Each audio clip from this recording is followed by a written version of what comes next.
Episode number 29. In the distance, he heard the steps of the servitors. He did not want them to aware of his presence, so he closed the window and walked towards the main staircase. At the door of the junk room he stopped and listened for a little while.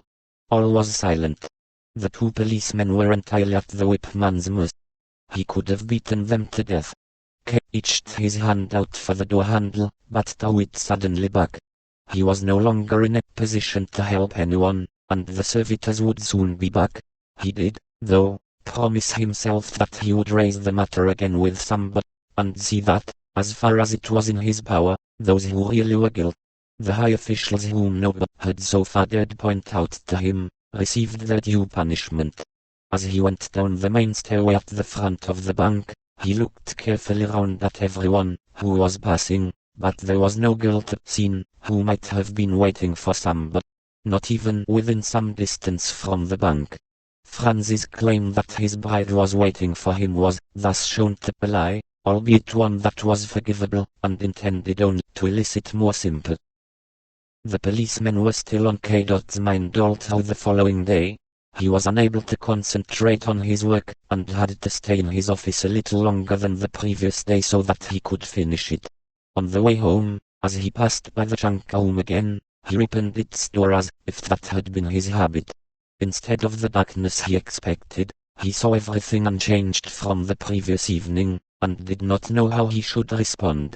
Everything was exactly the same as he had seen it when he had opened the door the previous evening.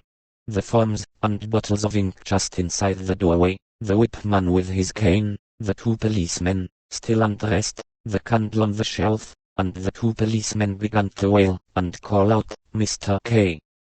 K slammed the door immediately shut, and even thumped on it with his fists as if that would shut it all the firmer. Almost in tears, he ran to the servitors working quietly at the copying machine. "Go and get that junk room cleared out," he shouted, and, in amazement, they stopped what they were doing. "It should have been done long ago, we're sinking in dirt." They would be able to do the job the next day. K nodded. It was too late in the evening to make them do it there, and then as he had originally intended.